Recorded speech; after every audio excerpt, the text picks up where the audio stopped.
Okay, so let's start building the base, the stand. For this, you're going to need these pieces. A 13 long beam and 2 pins of friction in these exact spots. They're 2 long pins of friction. You make 3 of these pieces and place them on top of each other like so. There we go.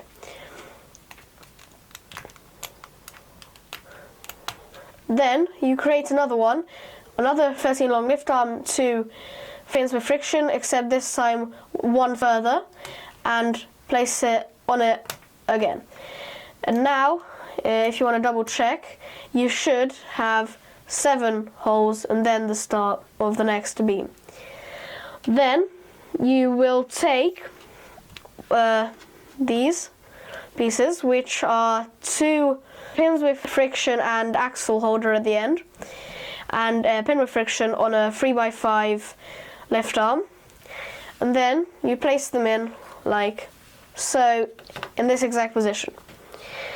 Then you build the mirror image of the whole thing, which is technically this twisted and these put on the other way around. Okay, so now we go to the motor.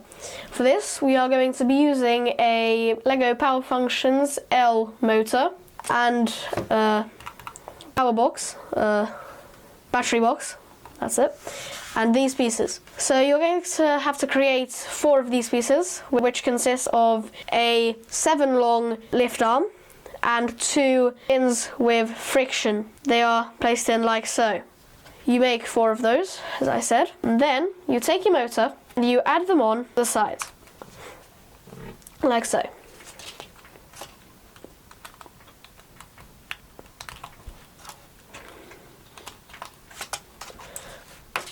Then you take another 2 pins with friction and add them to the back.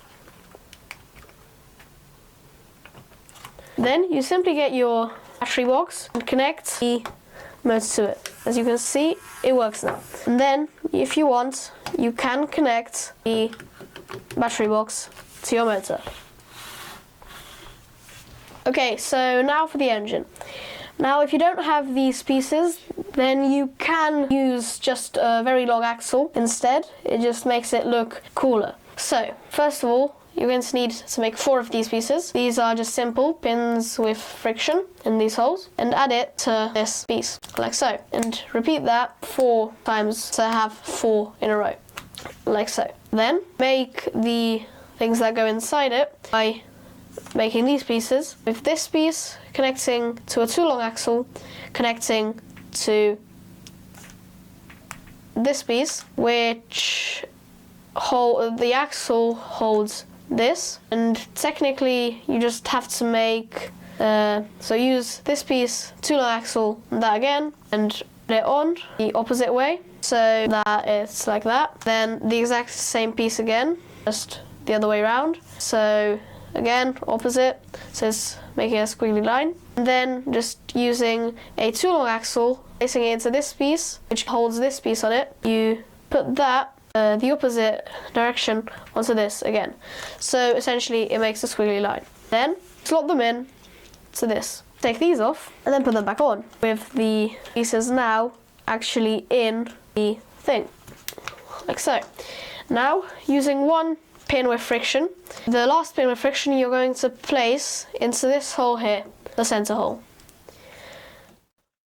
Put them together. So take the engine and just simply put the axle bit into there. Now you can put it any direction you want as long as the motor allows it. So 4 directions.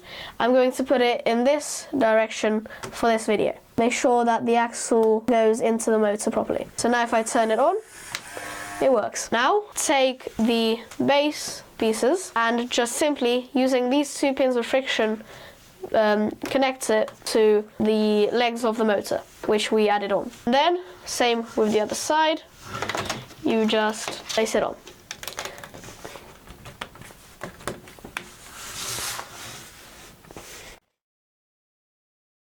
So I'm going to show you how to put the gearbox in, even though The video is going to go up next week, so I'm going to repeat it. The video for the gearbox itself is going to go up next week, so I'll just show you how to put it in anyway, because this is about the stand. So basically all you have to do is take the gearbox, lower it down into here, and take it and push these pins in so they hold it in place, like so, on both sides, and this on the top row of lift arms.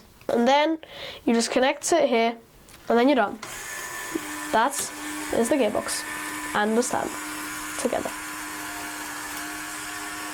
Thank you guys for watching, and stay tuned for the next video where I'm going to be showing you how to build the gearbox. So, bye.